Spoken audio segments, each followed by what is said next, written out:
Hello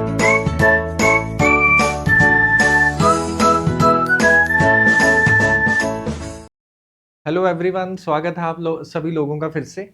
और जैसा कि हम इकोनॉमी को डिस्कस कर रहे हैं पिछले 2 लेक्चर से, तो आज का लेक्चर जो है हमारा इकोनॉमी से ही आगे डिस्कस करेंगे चीज़ों को। प्लस हम ये भी जानेंगे कि क्या क्या चीज़ें हैं जो PYQs में यूपीएससी ने पूछी हैं, जिन चीज़ों को हमने जाना है उसी से रिलेटेड MCQ भी डिस्कस कर लेंगे। प्लस उसके बाद कुछ क्वेश्चन जो है वो मेरे द्वारा बनाए गए हैं जो हम लोग डिस्कस करेंगे। एक चीज़ इसमें और जान लेनी जो है वो ज़रूरी बन जाती है कि कुछ लोग जो है वो हिंदी माध्यम से भी हमारे साथ जुड़े हैं, और उन लोगों की डिमांड के चलते हम लोगों ने इंग्लिश प्लस हिंदी दोनों लैंग्वेजेस में जो है वो आपका लेक्चर डिस्कस करने का सोचा है। ठीक है, तो आज का जो लेक्चर है वो बेसिकली जो हम चीज़ें सीखते आए हैं, तो हमने GDP, ग्रॉस डोमेस्टिक, नेशनल, इन सब चीज़ों के बारे में डिस्कस कर लिया था। तो उन्हीं चीज़ों को आज और आगे चल के डिस्कस करते हैं। प्लस ये भी है कि अभी प्रीलिम्स जो है वो आने वाला 6 या 7 महीनों में, तो उससे रिलेटेड हमारी क्लास जो है वो होने वाली है। लेकिन ये भी है कि आगे चल के मैं आपको आंसर राइटिंग और क्या क्या चीज़ें हैं जो जानने वाली होती हैं आंसर राइटिंग में स्पेसिफिकली, तो उन चीज़ों को भी हम लोग डिस्कस कर लेंगे। ओके, तो इससे पहले क्लास शुरू करें तो आइए जानते हैं कि क्या क्या वेज हैं जिससे हम लोग नेशनल इनकम को निकाल सकते हैं। ठीक है, इससे पहले एक बार रिवाइज कर लेते हैं पुरानी चीज़ों को। हमने क्या क्या देख लिया है। हमने देख लिया कि gross, national, market price, factor cost, इन सब में क्या डिफरेंस होता है। हमने ये भी जान लिया है क्या कि डिफ्लेटर जो है वो क्या होता है। ठीक है, इन दोनों चीज़ों को जो है वो हमने सीख लिया है विद MCQs। आज की जो हमारी क्लास है वो बेसिकली क्या होगी कि GDP को निकालने के कौन से 3 वेज हैं हमारे पास, और उन वेज को कैसे यूज करना, उसमें डिस्टिंक्शन क्या है, उसमें क्या डिफरेंसेस हैं, उन डिफरेंसेस को भी मैं आपको समझाऊंगा और ये बताऊंगा कि कैसे उन चीजों को हम लोग सॉल्व कर सकते हैं। चलिए जानते हैं। ठीक है, अब नेशनल इनकम जो कैलकुलेट की जाती है,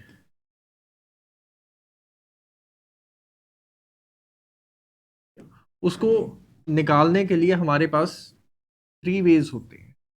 कितने वेज होते हैं? 3 होते हैं बेसिकली। क्लियर है सबको? पहला जो होता है इसको बोलते हैं वैल्यू एडिशन मेथड। पहला वाला जो वे है वो कौन सा है? Value addition method. Clear on this? दूसरा सेकंड वे हमारे पास होता है इनकम, कि हम लोग इनकम से निकालते हैं कि एक्चुअल में नेशनल इनकम जो है वो क्या आएगी। किससे निकालते हैं? इनकम से निकालते हैं। सेकंड जो है उसको बोलते हैं एक्सपेंडिचर।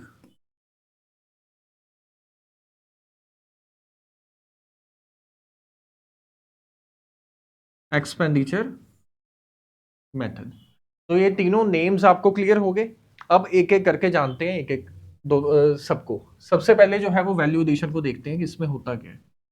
वैल्यू एडिशन में बेसिकली क्या होगा, जो लोगों ने इकोनॉमी में अपना कंट्रीब्यूशन दिया है, जो लोगों ने इकोनॉमी में अपना कंट्रीब्यूशन दिया है, उन लोगों के कंट्रीब्यूशन को जो है वो निकाल लिया जाएगा। और प्रत्येक व्यक्ति, हर वो व्यक्ति जिसने अपना GDP में कंट्रीब्यूशन, इकोनॉमी में कंट्रीब्यूशन दिया है, उसका जो जितना कंट्रीब्यूशन है उसको निकाल के उन सब कंट्रीब्यूशंस को जब प्लस कर देंगे तो एक वैल्यू आएगी, उससे नेशनल इनकम निकाली जाती है। एक बहुत ही सिंपल एग्जांपल देता हूं आप सभी लोगों को, ताकि आप लोगों को जो है वो ये क्लियर हो पाए।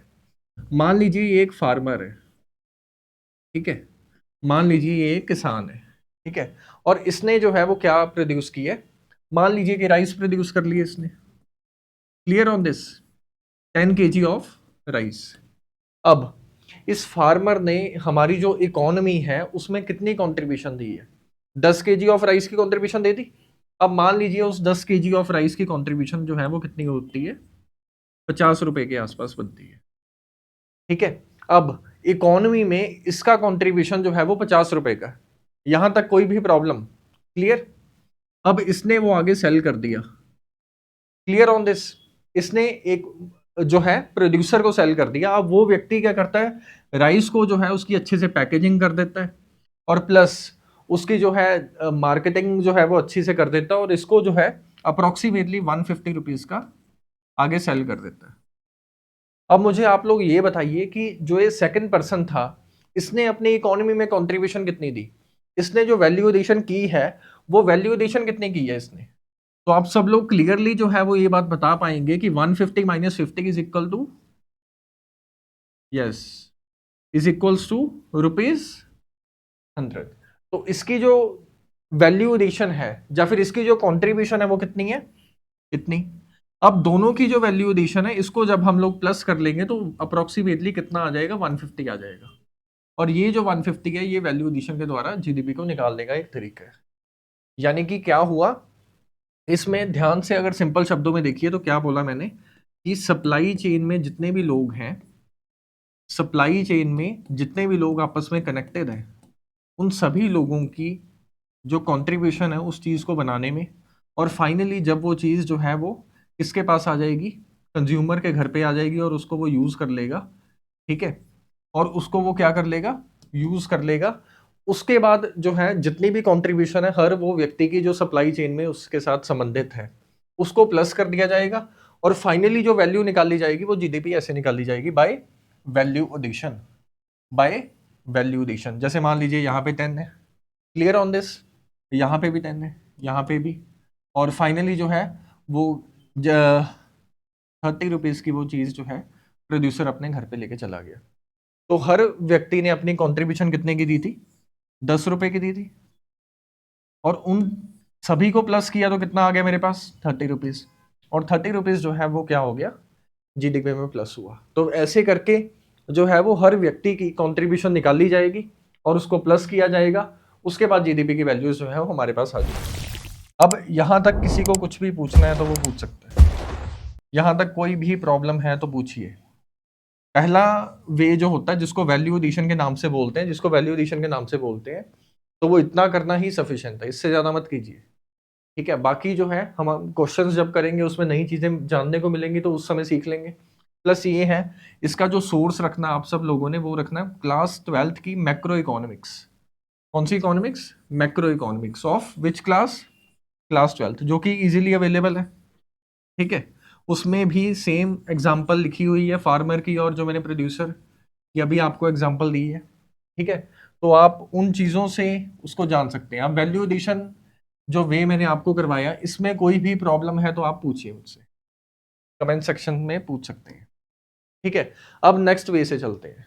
नेक्स्ट वे कौन सा है, इनकम। कौन सा, इनकम।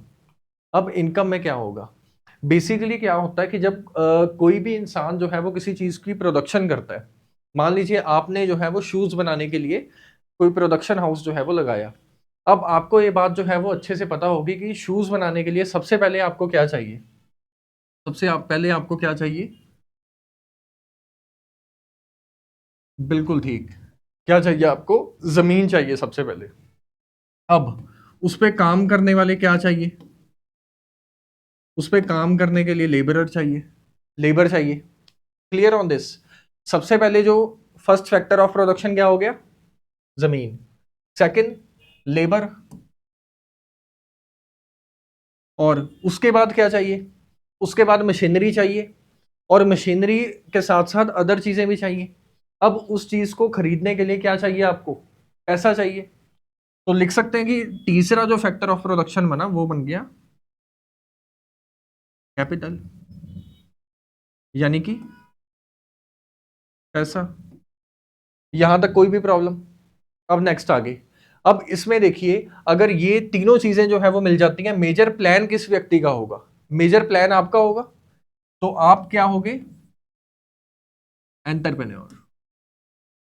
तो अभी हमारे पास जो है 4 फैक्टर्स ऑफ प्रोडक्शन जो है वो निकल के आए, और वो 4 फैक्टर्स ऑफ प्रोडक्शन कौन कौन से हैं, पहला कौन सा हो गया, बिल्कुल ठीक, नेक्स्ट लेबर, उसके नेक्स्ट कैपिटल, और लास्ट वाला एंटरप्रेन्योर।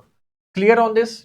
अब उस जमीन पे जहां पे वो प्रोडक्शन की जा रही है आपके शूज मेकिंग कंपनी की, उस जमीन को आप लोग क्या देंगे, क्या पे करेंगे, रेंट। क्लियर। लेबर को क्या मिलेंगी, wages. Clear on this. Capital यानी कि पैसे को क्या मिलेगा,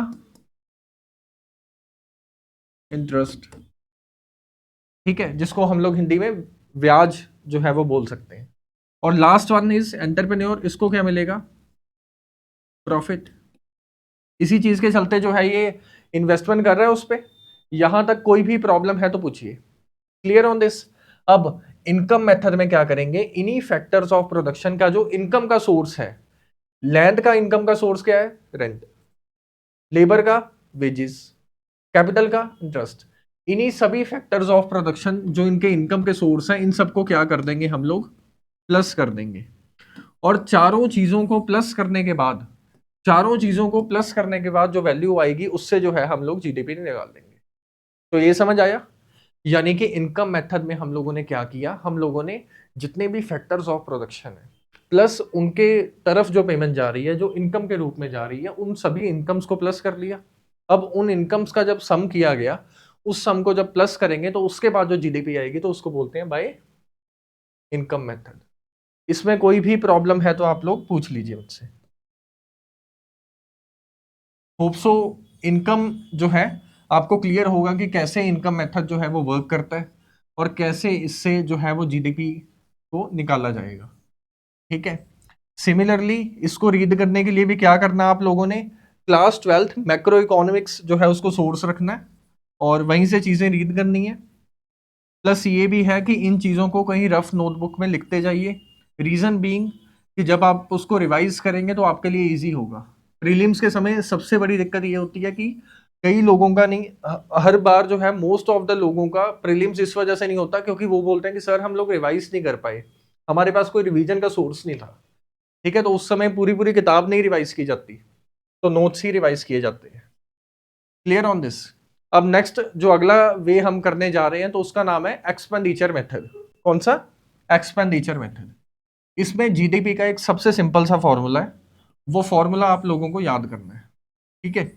प्लस ये है कि इसके बारे में कुछ डिस्कशन करते हैं और ये जानते हैं कि डिस्कशन करने के बाद जो है आप लोग क्या क्या चीजों को नया सीख सकते हैं। ठीक है, नई नई चीजों को सीखेंगे। एक्सपेंडिचर मेथड जो हम तीसरा वाला करने जा रहे हैं, एक्सपेंडिचर मेथड से जीडीपी निकालना जो है वो आसान होता है। आसान इस वजह से होता है, एक चीज सोच के देखिए, अगर आप वैल्यू एडिशन से जीडीपी निकालना जा रहे हैं तो वैल्यू एडिशन में आपके लिए बहुत मुश्किल होगा ये चीज को कैलकुलेट करना कि हर वो व्यक्ति जो कि सप्लाई चेन में जो है वो है, अब उस हर व्यक्ति ने कितनी कंट्रीब्यूशन दी। आप अकेले अकेले हर व्यक्ति का नहीं पता कर सकते। तो वैल्यू एडिशन जो है वो एक ठीक मेथड है अगर इकोनॉमी जो है वो स्मॉल है, स्मॉल स्केल के हमारी इकोनॉमी है, तो उसमें वैल्यू एडिशन जो है वो अच्छा है। प्लस ये भी है कि जो इनकम मेथड है उसमें भी इजी हो जाता है कुछ हद तक। कारण ये है कि इनकम जो है वो ट्रांसपेरेंसी में आ जाती है, तो ट्रांसपेरेंसी में चलते जो है उसको निकालना इजी है। अब नेक्स्ट आ गया एक्सपेंडिचर। एक्सपेंडिचर में बेसिक सा एक फॉर्मूला याद रखना है कि GDP is equals to C plus I plus G plus X minus M. ठीक है, दोबारा से रिवाइज करते हैं। सबसे पहले हमने क्या लिखा, सी plus I plus G plus X minus M. अब इस पूरे फॉर्मूले में सी जो है वो क्या चीज है, आई जो है वो क्या है, जी क्या है और एक्स माइनस एम क्या है, इस चीजों को डिस्कस करते हैं। सबसे पहले सी। सी का जो मीनिंग है बेसिकली क्या होता है, कंजम्पशन। क्या होगा सी का मीनिंग? कंजम्पशन। ये वो कंजम्पशन है जो रोजाना लोग जो है वो खर्च करके अपनी, जो उनके पास इनकम के सोर्स है उससे खर्च करके रोजाना जो है अपने ट्रांजैक्शंस करते हैं। ठीक है, तो जीडीपी में सबसे पहली चीज क्या आती है, कंजम्पशन आती है। कंजम्पशन निकालनी जो है वो आसान है। यदि आप ये पता कर लें कि आपके देश में जो है वो इतना खर्चा हो रहा है, लोगों के द्वारा इतना पैसा खर्च किया गया, तो उससे आप कंजम्पशन को निकाल सकते हैं। तो सबसे पहले इस तरीके में क्या किया जाता है, कंजम्पशन को निकाल लिया जाता है। अगली चीज आ जाती है इन्वेस्टमेंट।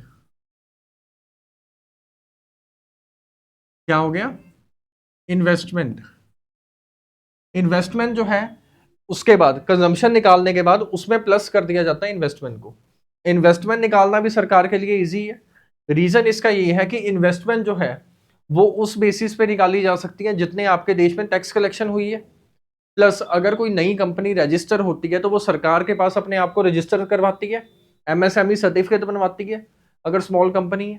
ठीक है, तो उन चीजों के चलते जो है ये अंदाजा लगाना इजी हो जाता है कि हमारे देश में इन्वेस्टमेंट कितनी हुई है। Clear on this? दोनों चीजें जो है वो आपको क्लियर है। नेक्स्ट नेक्स्ट आ जाता है गवर्नमेंट एक्सपेंडिचर। गवर्नमेंट एक्सपेंडिचर, ठीक है। गवर्नमेंट एक्सपेंडिचर जो है वो कैसे है? अब ये वो पैसा होता है जो सरकार ने जो है वो खर्च किया है लोगों के ऊपर। अब इसको भी निकाला जा सकता है, जिससे जो है वो जीडीपी आ जाएगी हमारी। अब आप बोलोगे कि सर गवर्नमेंट एक्सपेंडिचर जो है वो सरकार ने खर्चा किया, तो वो जीडीपी में कैसे कंट्रीब्यूशन होगा? अगर सरकार ने किसी को सब्सिडी दे दी तो उससे रिलेटेड है उसकी इनकम, इनकम वो और ज्यादा स्पेंड करेगा। अगर इनकम स्पेंड नहीं करनी तो सेविंग कर लेगा, उस सेविंग को कल को वो इन्वेस्ट कर देगा, और उसी इन्वेस्टमेंट से है जीडीपी में कंट्रीब्यूशन होगी। तो ये भी एक मेजर फैक्टर जो है वो रहता है। नेक्स्ट नेक्स्ट वाला जो है वो होता है export minus import. X stands for export, minus M stands for import. जब इन दोनों को माइनस कर दिया जाता है तो उसके बाद भी हमारे पास जीडीपी की वैल्यू जो है वो आती है प्लस करके उसको। एक्सपोर्ट क्या होता है?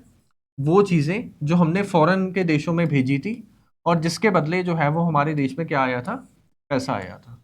अब आप बोल सकते हैं कि सर ये निकालना कोई ज्यादा मुश्किल नहीं है, ये तो इजीली निकल आता है, क्योंकि वो जो चीज बाहर भेजी गई होगी वो किसी ना किसी ऑफिसर ने जो है वो चेक करके भेजा होगा, या फिर वो सरकार की नजरों में ही होगी।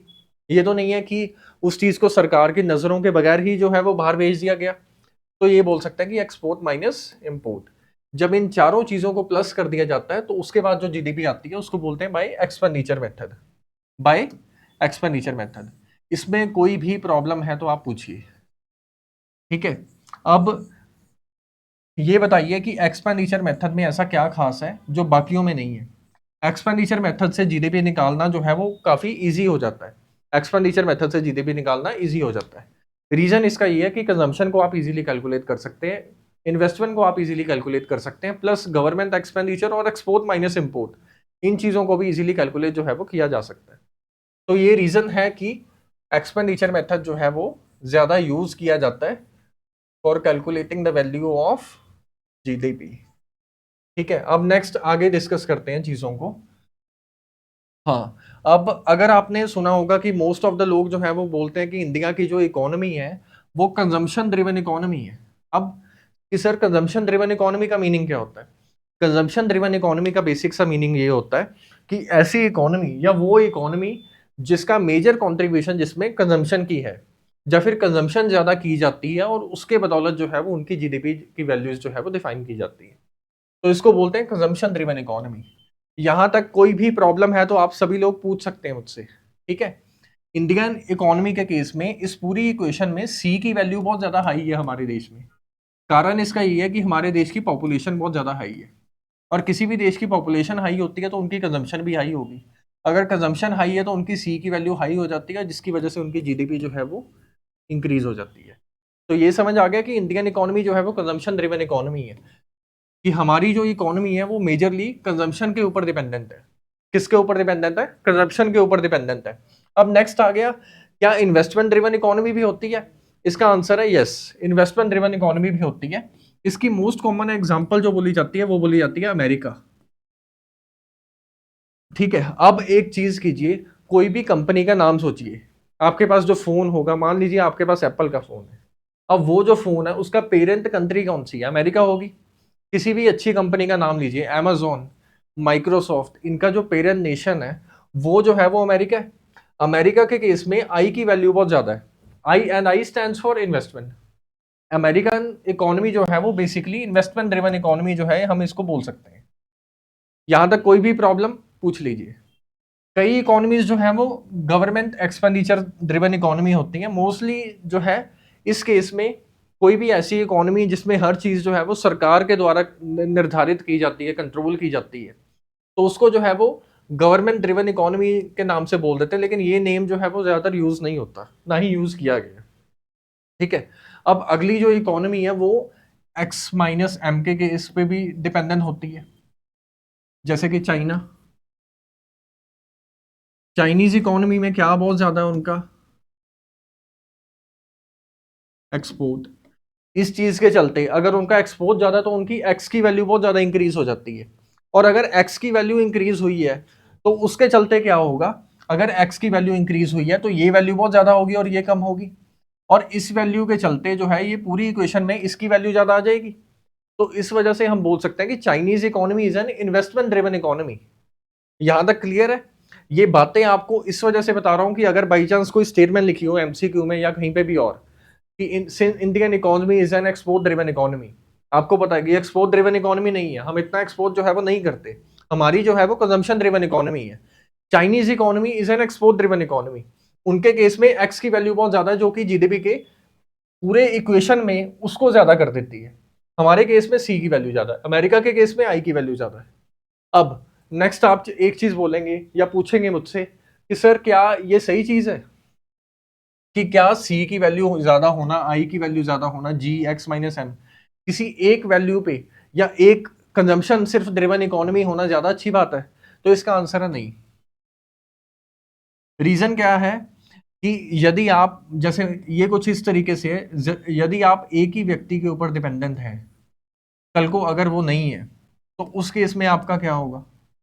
ठीक है, अगर आपकी डिपेंडेंसी जो है वो हल्की हल्की यानी कि स्मॉल लेवल पे बाकी सब लोगों के ऊपर है, 5 लोगों के ऊपर है मान लो, अब उसमें से एक व्यक्ति जो है वो अगर चला भी जाता है तो बाकी 4 उस चीज को जो है वो बैलेंस कर देंगे। ये सेम चीज जो है वो इसमें होती है। अगर हमारी इकोनॉमी जो है वो सिर्फ कंजम्पशन ड्रिवन इकोनॉमी है तो ऐसी इकोनॉमी के केस में क्या होगा कि हमारी जो निर्भरता है वो कॉन्टिन्यूसली कंजम्पशन के ऊपर ज्यादा है, और अगर कंजम्पशन में कोई शॉक आया तो उस चीज के चलते हमारी जो जीडीपी की फिगर्स है वो नीचे चली जाएंगी। ठीक है, यहां तक कोई प्रॉब्लम? अब इन्वेस्टमेंट ड्रिवन इकोनॉमी में इन्वेस्टमेंट पे डिपेंडेंट है। आज तो इन्वेस्टमेंट आ रही है, अमेरिकन कंपनीज है, अगर कल को मान लो सारी कंपनीज जो है वो इंडिया में पैदा होनी शुरू हो जाए या इंडिया जो है वो एक इन्वेस्टमेंट ड्रिवन इकोनॉमी बन जाए तो उस केस में अमेरिका का क्या होगा? चाइना जो है वो एक्सपोर्ट ड्रिवन इकोनॉमी है, अगर एक्सपोर्ट होना बंद हो जाए, लोग जो है वो चाइना के खिलाफ बैरियर्स लगा लें कि हम वहां से कोई चीज मंगवाएंगे ही नहीं, अब इस चीज के चलते चाइनीज इकोनॉमी इंपैक्ट होगी। इसी वजह से ये होना चाहिए कि हमारी जो इकोनॉमी है उसमें डिपेंडेंसी होनी चाहिए। क्या होनी चाहिए?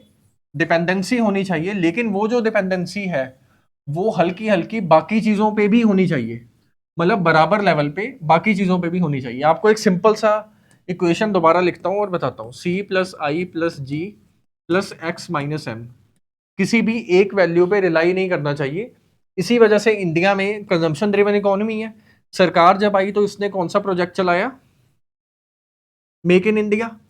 उस चीज के चलते क्या हुआ, इन्होंने इन्वेस्टमेंट को आगे पुश किया कि इन्वेस्टमेंट जो है वो और इंक्रीज कर जाए। Clear on this? Plus government जो है वो एक्सपोर्ट सब्सिडी देनी शुरू कर दी कि अगर मान लो आप इंडिया में रह के कोई ऐसा बिजनेस करते हो जो कि फॉरेन वाले देशों में जाके बिकेगा तो सरकार उसके लिए काफी स्कीम्स चलाती है। Clear on this? तो इस चीज के चलते जो है वो हमारी एक्सपोर्ट पे डिपेंडेंसी जो है वो और इंक्रीज होनी शुरू हो कंजम्पशन से निकल के। तो ये बेसिकली सरकार का एजेंडा जो है वो ये है कि सिर्फ कंजम्पशन पे डिपेंडेंट ना होना बल्कि इन्वेस्टमेंट, गवर्नमेंट एक्सपेंडिचर और एक्सपोर्ट, इन तीनों चीजों पे डिपेंडेंसी अगर हमारी हो तो वो ज्यादा अच्छा है।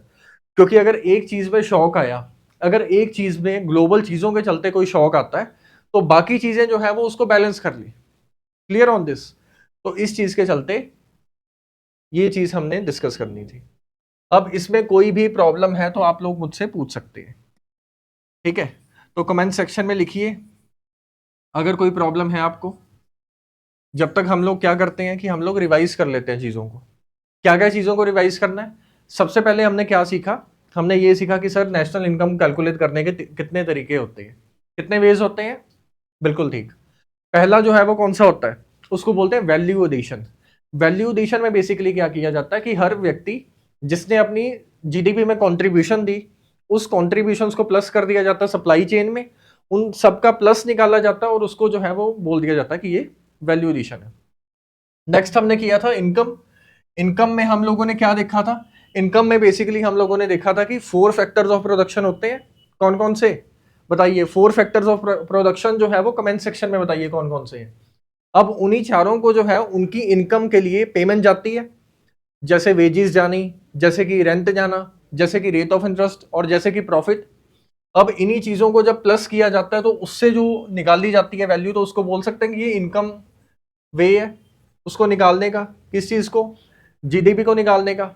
अब नेक्स्ट नेक्स्ट जो अभी हमने डिस्कशन की थी वो एक्सपेंडिचर मेथड के ऊपर डिस्कशन की थी। और एक्सपेंडिचर मेथड में बेसिकली क्या होता है, एक फॉर्मूला यूज होगा, और वो फॉर्मूला बेसिकली क्या होगा, which is C plus I plus G plus X minus M. Formula आप सभी लोगों को याद हो गया होगा, कंजम्पशन, इन्वेस्टमेंट, गवर्नमेंट एक्सपेंडिचर और एक्सपोर्ट माइनस इंपोर्ट। और इन्हीं फॉर्मूले को यूज करके हम लोग जो है वो क्या निकाल लेंगे, जीडीपी निकाल लेंगे। Clear on this? यहां तक कोई भी प्रॉब्लम तो आप पूछिए, प्लीज पूछिए। ओके, तो अगला नेक्स्ट जो है वो कॉन्सेप्ट जानते हैं कि नेक्स्ट में क्या है। अब जो हम करने जा रहे हैं उसको बोलते हैं जीडीपी डिफ्लेटर।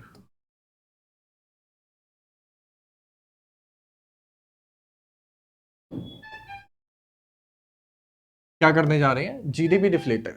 जीडीपी डिफ्लेटर, इसमें बेसिकली क्या होगा, जीडीपी डिफ्लेटर में नॉमिनल अपॉन रियल को लिखा जाता है। किसको लिखा जाता है, नॉमिनल अपॉन रियल को। अब इसी के साथ संबंधित हमने लास्ट क्लास में ये कर लिया था डिस्कस। अब उसके साथ ही एक संबंधित कॉन्सेप्ट है जिसको बोलते हैं टैक्स टू जीडीपी रेशियो। क्या बोलते हैं, टैक्स टू जीडीपी रेशियो। ठीक है, क्लियर ऑन दिस? अब टैक्स टू जीडीपी रेशियो क्या होता है, बेसिकली एक रेशियो होती है कि हमारे देश में कितनी टैक्स कलेक्शन हुई है और हमारे देश की जीडीपी क्या है। मतलब ratio of tax collection upon GDP, ratio of tax collection upon GDP. और यही बताता है टैक्स टू जीडीपी रेशियो। जैसे इन्फ्लेशन जो है, अब इन दोनों चीजों को मैंने एक साथ क्यों लिखा, ठीक है। जीडीपी डिफ्लेटर हमें क्या बताता है कि बेसिकली अगर आपने डिसाइड करना है कि इस इकोनॉमी में किस लेवल की इन्फ्लेशन है, अगर आपने इन्वेस्टमेंट करनी है मान लो अमेरिका में, अब आप अमेरिका का जीडीपी डिफ्लेटर देखो, और जीडीपी डिफ्लेटर में आपको ये जानने को मिल गया कि उनका जो जीडीपी डिफ्लेटर है वो उसकी वैल्यू अच्छी है। इसका मीनिंग ये होगा कि उनकी नॉमिनल जीडीपी अच्छी होगी, और नॉमिनल जीडीपी जो है उसकी वजह से उनकी इन्फ्लेशन अच्छी होगी। अगर इन्फ्लेशन अच्छी है तो अगर आप वहां पे बिजनेस करते हो तो आपको फायदा होगा।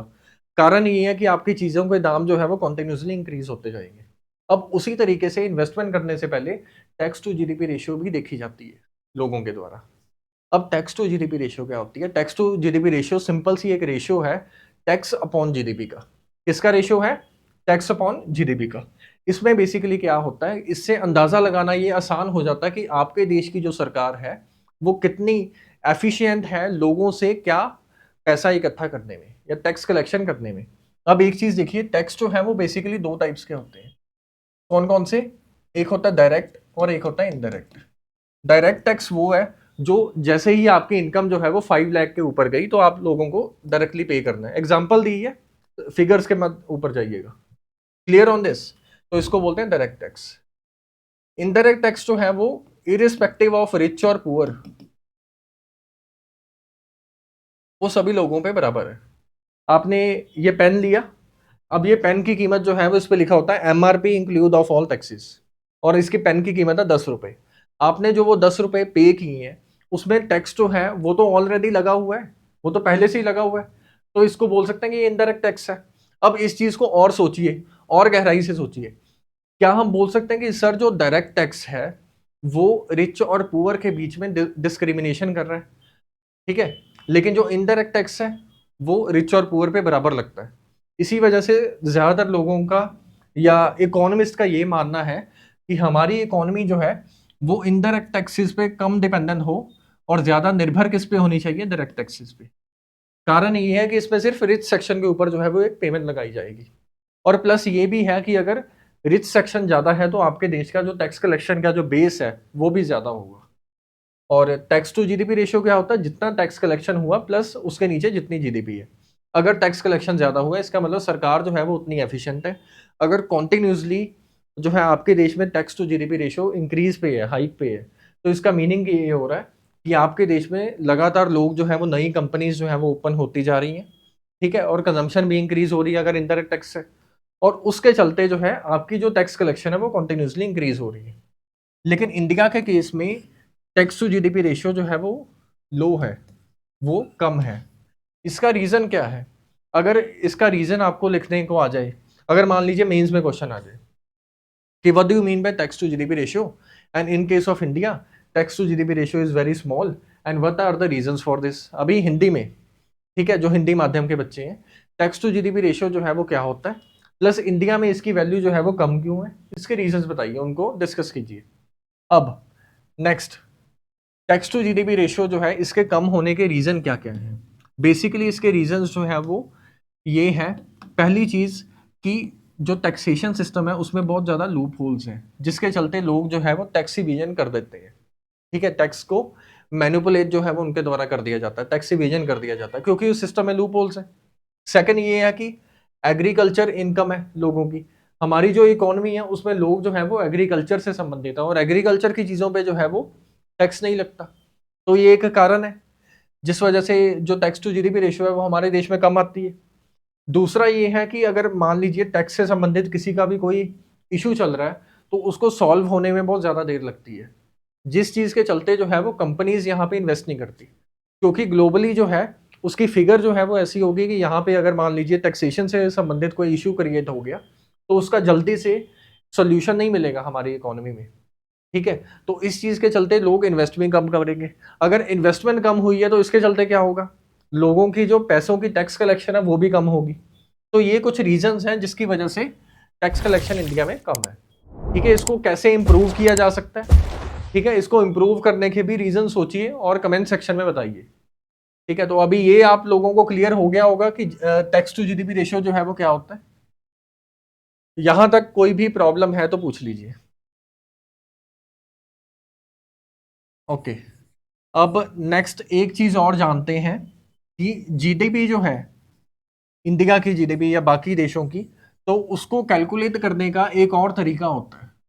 ठीक है, या फिर अगर हम लोग दो देशों में कंपैरिजन करते हैं, उन कंपैरिजन को जो है वो कई बार परचेजिंग पावर पैरिटी के रूप में कंपैरिजन किया जाता है, और उसको ये लिख दिया जाता है कि परचेजिंग पावर के चलते जो है वो इंडिया की इकोनॉमी 2018 में ये बोला गया था कि थर्ड लार्जेस्ट इकोनॉमी है। ठीक है, लेकिन अगर वैसे कैलकुलेट करें तो 6 7 पे है। अब रीजन ये है कि परचेजिंग पावर पैरिटी क्या होती है और उसमें जीडीपी को कैसे कैलकुलेट जो है वो किया जाता है। ठीक है, अब जो मैंने मेथड्स आप लोगों से डिस्कस किए हैं क्या निकालने के, जीडीपी निकालने के, वो जितने भी तरीके हैं वो सारे के सारे जो है वो वेज है। लेकिन अगर हमने इकोनॉमी को कॉन्टिन्यूसली हमने बाकी देशों से वो करना है, कंपैरिजन करना है, तो उसके लिए हम परचेजिंग पावर पैरिटी के बेसिस पे अपनी इकोनॉमी को जज करेंगे। Purchasing power parity, clear on this. इसमें क्या होगा, एक सिंपल सी एग्जांपल देता हूं, एग्जांपल के थ्रू आप लोगों को ज्यादा अच्छे से क्लियर हो जाएगा। ठीक है, मान लीजिए ये है पर्सन ए और ये है पर्सन बी। ठीक है, दो पर्सन हैं ए और बी, दोनों व्यक्ति जो है वो अलग अलग देशों में है, एक यूएस में है और एक व्यक्ति जो है वो कहाँ पे है, इंडिया में है। अब दोनों को जो है, दोनों लोगों ने एक एप्पल जो है वो खाने के लिए वो करना है, परचेज करना है।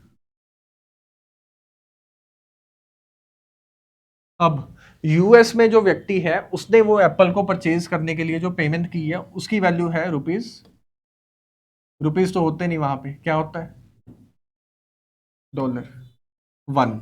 Clear on this. अब इंडिया में जो व्यक्ति है उसने एक एप्पल को परचेज करने के लिए जो है वो कितने पैसे दिए हैं, मान लो 20 रुपए दिए। यहां तक कोई भी प्रॉब्लम आप सभी लोगों को क्लियर है यहां तक। अब इस चीज के चलते अगर मैं परचेजिंग पावर के बेसिस पे दोनों देशों को कंपेयर करूं कि एक एप्पल वहां पे 1 का आता है और यहाँ पे 20 रुपीज का आता है, और इस तरीके से अगर मैं देखूं कि $1 इज इक्वल्स टू 20 रुपीज जो है परचेजिंग पावर पैरिटी के बेसिस पे ये चल रहा है।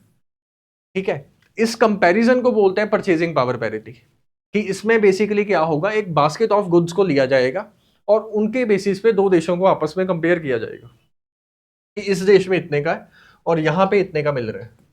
ठीक है, तो ये आप सभी लोगों को क्लियर हो गया होगा कि परचेजिंग पावर पैरिटी क्या होता है। अब चलिए जानते हैं अगली चीजों को, और प्लस एमसीक्यू भी जो है हम लोग सॉल्व करेंगे। तो जीडीपी को कैलकुलेट करने के हमारे पास कितने वेज हैं, 3 वेज होते हैं। नेशनल इनकम बेसिकली क्या होती है, national income refers to the value of goods and services produced by a nation during a specific financial year, during a specific financial year, जो कि नॉर्मली 1 ईयर का लिया जाता है। Clear on this. और प्लस ये है कि ये इकोनॉमिक एक्टिविटीज को दर्शाता है जो हम उस फाइनेंशियल ईयर में हमारे देश के अंदर जो है वो हुई है। ठीक है, तो राष्ट्रीय आय जो है वो क्या होती है, उन चीजों को इसमें डिस्कस किया गया। नेक्स्ट, हमने पहला वाला जो वे देखा था उसको बोलते हैं वैल्यू एडिशन। वैल्यू एडिशन में क्या होगा, प्रोडक्शन प्रोसेस में जो गुड्स और सर्विसेज प्रोड्यूस की जाती हैं उनकी जो सप्लाई चेन है, सप्लाई चेन में वन बाय वन जो है वो हर व्यक्ति अपनी कितनी कंट्रीब्यूशन दे रहा है, उन कॉन्ट्रीब्यूशंस को प्लस किया जाता है और उनको प्लस करके जो फिगर आती है उसके द्वारा इसमें कैलकुलेट किया जाएगा। ठीक है, नेक्स्ट नेक्स्ट आ गया इनकम। इनकम में आप सभी लोगों को जो है मैंने बताया था क्या क्या चीजें होती हैं, वेजेस, रेंट, ट्रस्ट और प्रॉफिट। इन चारों चीजों को जब प्लस कर दिया जाता है तो उसके द्वारा जो जीडीपी की वैल्यूज निकाली जाती है उसको बोलते हैं बाय इनकम मेथड। उसके नेक्स्ट जो हमने देखा था वो बेसिकली कौन सा था, एक्सपेंडिचर मेथड। एक्सपेंडिचर में हम लोगों ने एक फॉर्मूला डिस्कस किया था, GDP is equal to C plus I plus G plus X minus M, और इस फॉर्मूले के बेसिस पे जो है वो जीडीपी को निकाला जाएगा, इस फॉर्मूले को यूज किया जाएगा। इसमें बेसिकली लिखा भी हुआ है क्या क्या चीजें हैं, कंजम्पशन, ठीक है, इन्वेस्टमेंट, गवर्नमेंट एक्सपेंडिचर और एक्सपोर्ट माइनस इंपोर्ट। इन चारों चीजों को जब सम अप किया जाता है, प्लस किया जाता है, तो उसके द्वारा जो वैल्यूज आती हैं उसको बोलते हैं बाय एक्सपेंडिचर मेथड। इसमें कोई भी प्रॉब्लम। नेक्स्ट, हमारी जो जीडीपी निकाली जाती है इसकी कुछ लिमिटेशंस भी हैं। वो लिमिटेशंस क्या है, अगर आपने मान लीजिए ट्रांजैक्शन किसी से काम करवाया, उसको पैसे नहीं दिए लेकिन बदले में कोई चीज दे दी, अब क्या वो जीडीपी में जो है वो कैलकुलेट होगा, नहीं हो सकता। पहला जो इसकी लिमिटेशन है वो ये है कि नॉन मार्केट एक्टिविटीज को ये काउंट नहीं करेगा। दूसरी चीज ये है कि इनकम डिस्ट्रीब्यूशन को भी इसमें काउंट नहीं किया जाता, इनकम डिस्ट्रीब्यूशन को इसमें नहीं काउंट किया जाता। इसका मीनिंग ध्यान से समझिए। अब एग्जांपल देता हूं आप लोगों को ताकि इजी हो जाए आप लोगों के लिए समझना भी, ठीक है, और मुझे समझाना भी इजी रहेगा।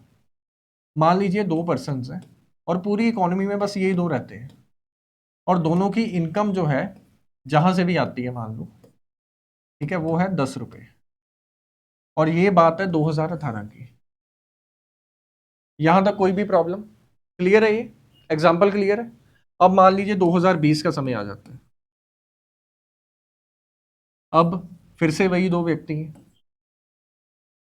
इनकम आ रही है दोनों की, इसकी इनकम जो है वो 1 रुपीज रह गई और इसकी जो इनकम है वो अप्रोक्सीमेटली 50 रुपीज के आसपास आ गई। यहां तक समझ आया।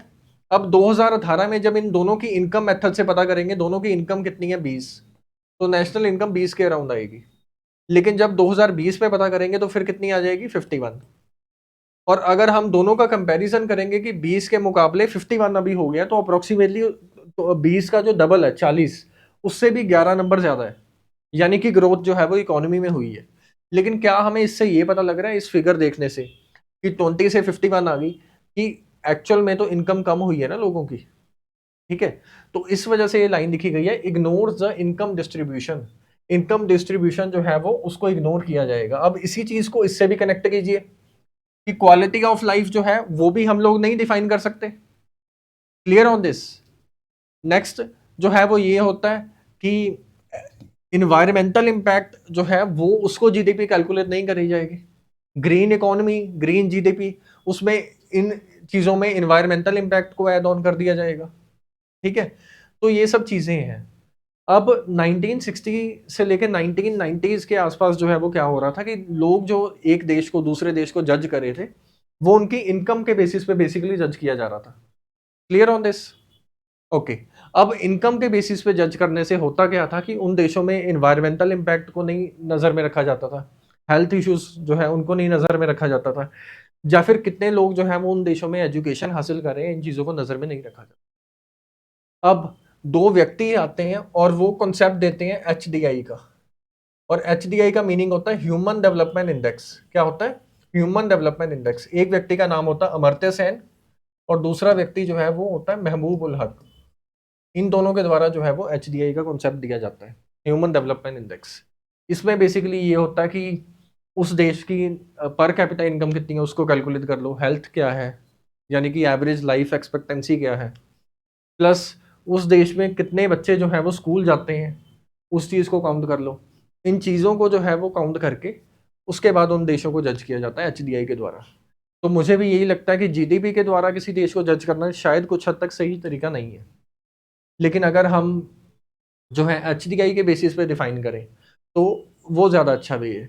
ये कुछ इस तरीके से है, मान लो मैं क्लास में आऊँ और पूछूँ सबसे होशियार बच्चा कौन है, अब आप लोग बोलेंगे सर नंबर के बेसिस पे अगर देखें तो सबसे होशियार जो है वो पर्सन ही है, 95% आते हैं, लेकिन वो व्यक्ति जो है वो ना तो कहीं पे गेम्स में जाता है, ना कहीं म्यूजिक वगैरह किसी कुछ नहीं करता।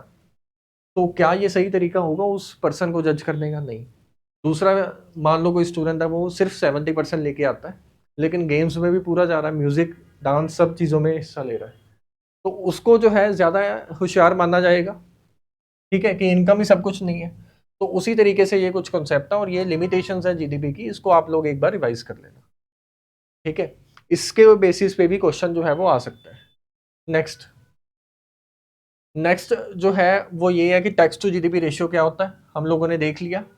ठीक है, टैक्स और जीडीपी का अनुपात क्या होता है, इसके बारे में डिस्कस किया गया। ये भी देख लिया था कि इंडिया के केस में ये लो है, इसका रीजन क्या है, कि reason for low tax to GDP ratio in case of India. पहली चीज ये है कि इंडिया में ज्यादातर जो है वो इनफॉर्मल सेक्टर है, यानी कि वो सरकार की नजरों में ही नहीं आता, फॉर्मलाइजेशन नहीं हुई।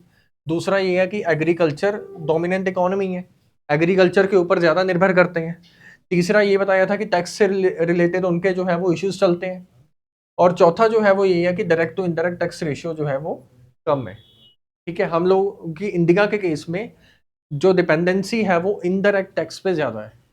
ठीक है, जो असीधे तौर पे सरकार के पास जो पेमेंट आती है उसके ऊपर इनकी निर्भरता जो है वो ज्यादा है, रेदर देन जो डायरेक्टली पेमेंट आती है। लेकिन मैंने आपको बताया था कि डायरेक्ट पेमेंट जो आती है अगर इस पे वो डिपेंडेंसी उनकी ज्यादा है तो ये बल्कि उनके लिए ज्यादा बेनिफिशियल है। रीजन इसका ये होता है कि इससे जज करना आसान हो जाता है। ठीक है, अब नेक्स्ट परचेजिंग पावर पैरिटी जो है इसको हम लोगों ने सीख लिया था कि इसमें क्या होगा, बैलेंस द बाइंग पावर और purchasing power of both the nation, इसको कंपेयर किया जाएगा और उस बेसिस पे जो है वो निकाला जाएगा। ठीक है, अब नेक्स्ट एमसीक्यू सॉल्व करने शुरू करते हैं। ठीक है, अब कई लोग बोलेंगे कि सर एमसीक्यू जो है वो थोड़ा सा ऐसा लगता है कि सॉल्व नहीं होंगे, पर चीज़ों को देखते हैं कि क्या होता है। पहला एमसीक्यू 2015 में आया था, तो देखते हैं क्या पूछा यूपीएससी ने। With reference to Indian economy consider the following statement. ठीक है, इंडियन इकोनॉमी के संदर्भ में इन सब स्टेटमेंट्स को कंसीडर करें। पहली, the rate of growth of real GDP has steadily increase in the last decade.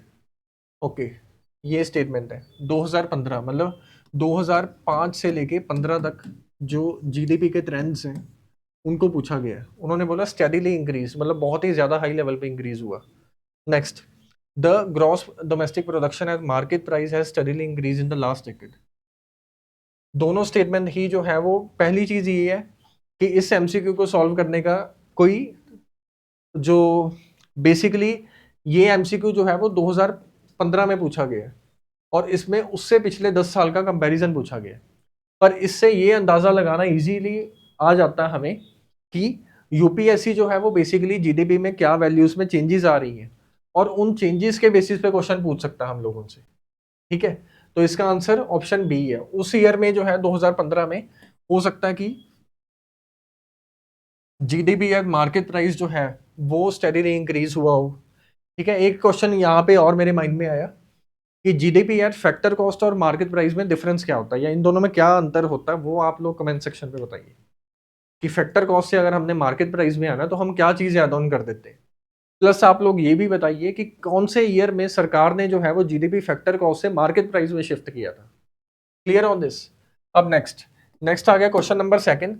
Question number second में ये पूछा गया, a decrease in tax to GDP ratio, a decrease in tax to GDP ratio of a country indicates which of the following.